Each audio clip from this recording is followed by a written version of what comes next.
Hello' friends, welcome to my home kitchen. My home কিটচেনলৈ সকলোকে পুনৰবাৰ স্বাগতম জনাইছোঁ। আজি লৈ আহিছোঁ বকফুলৰ এটি টেষ্টি ৰেচিপি। আশা কৰিছোঁ এই ৰেচিপিটো আপোনালোকে আগৰ কেইটিৰ দৰে আঁকোৱালি ল'ব। আহকচোন আমি ভিডিঅ'টিৰ মাজলৈ আগবাঢ়োঁ। বন্ধুসকল, আপোনালোকে বাৰু বকফুল কেনেকৈ খায় নিশ্চয়কৈ কমেণ্ট কৰি জনাবচোন। আজি মই বনালোঁ বকফুলৰ বৰা বা পকৰি। খুবেই সোৱাদ লগা বকফুলৰ পকৰি আপোনালোকেও বনাই খাই চাবচোন। বহুতৰে ঘৰত হয়তো বনায়েই। অতি সহজতে এই বকফুলৰ বৰা বা পকৰি বনাব পাৰি। আশা কৰিছোঁ ভিডিঅ'টি চাই আপোনালোক উপকৃত হ'ব আৰু মোক আগৰ দৰে সঁহাৰি জনাব। বকফুলৰ বৰা বা পকৰি বনাবলৈ এয়া মই লৈছোঁ কেইটামান বকফুল।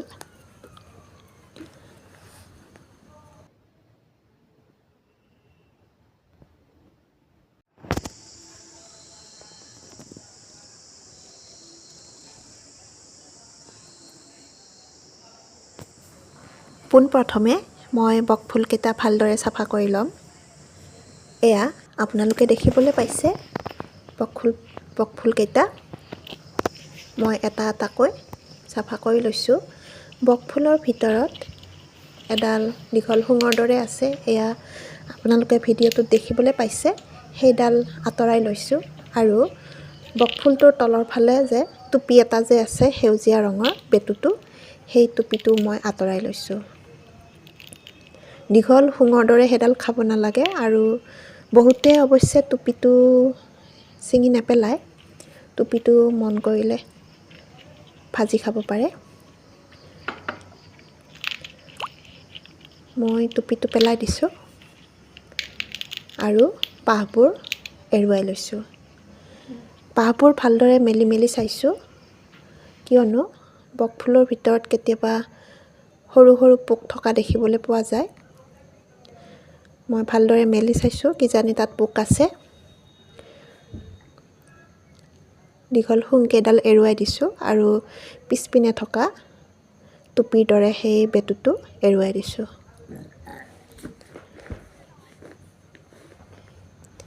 এনেদৰে বকফুলৰ গোটেইখিনি পাহ মই এৰুৱাই ল'লোঁ।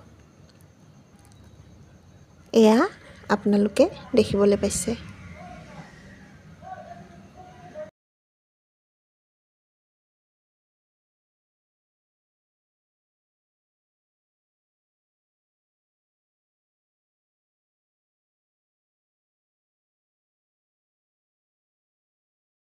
মোৰ গোটেইখিনি পাহ এৰুৱাই লোৱা হৈ গ'ল।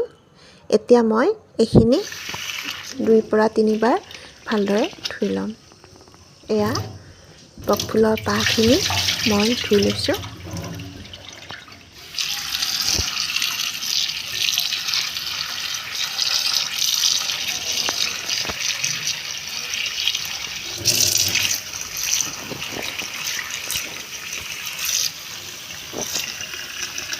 মোৰ বকফুলখিনি ধোৱা হৈ গৈছে।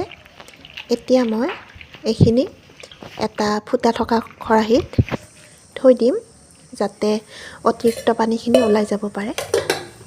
এয়া আপোনালোকে দেখিবলৈ পাইছে।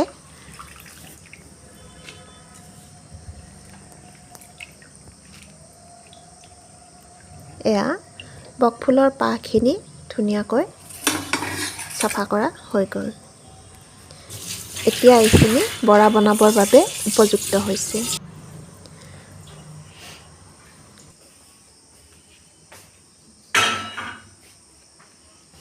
এইপিনে মই লৈছোঁ এটা ডাঙৰ বাতি। ডাঙৰ বাতিটোত অকণমান বেচন ল'লোঁ। লগে লগে তাত দি দিছোঁ হালধি অকণমান আৰু জোখমতে নিমখ।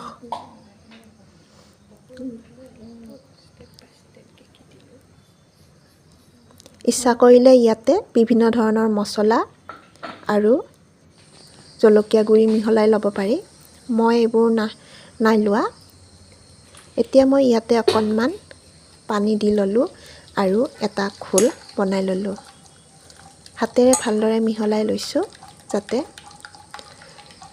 ধুনীয়াকৈ খোলটো তৈয়াৰ হয়। আৰু অকণমান পানী দিব লাগিব।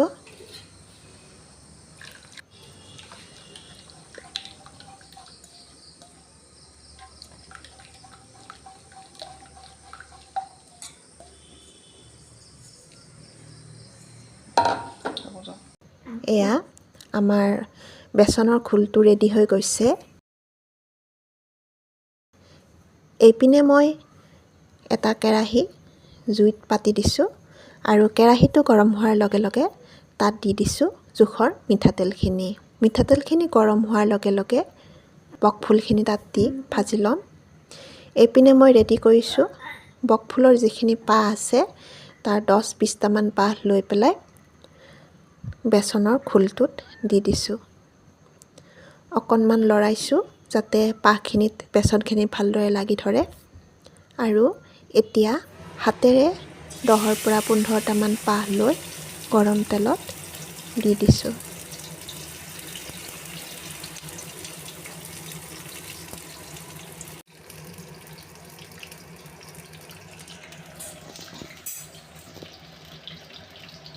ভালদৰে বহল কৰি দিছোঁ।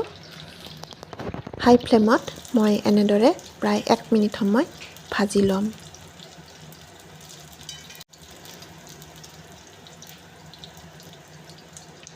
আমাৰ 1 মিনিট হৈ গৈছে।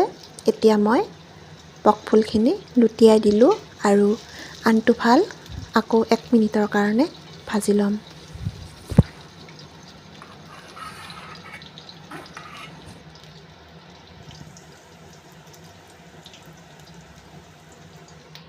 এনেদৰে মই 2-3 বাৰ লুটিয়াই দিছোঁ, আকৌ ভাজিছোঁ। এনেদৰে মই বকফুলখিনি ভাজি ল'ম।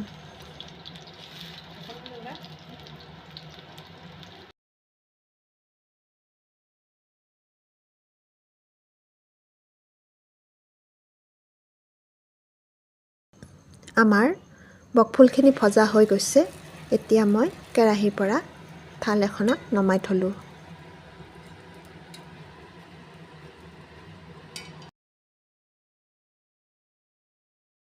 এনেদৰে মই বাকী থকা বকফুলখিনিও ভাজি ল'ম। এয়া আকৌ অকণমান বকফুল দিছোঁ। এনেদৰে গোটেইখিনি বকফুল মই ভাজি ল'ম। আমাৰ গোটেইখিনি বকফুল ভজা হৈ গৈছে। এয়া আপোনালোকে দেখিবলৈ পাইছে।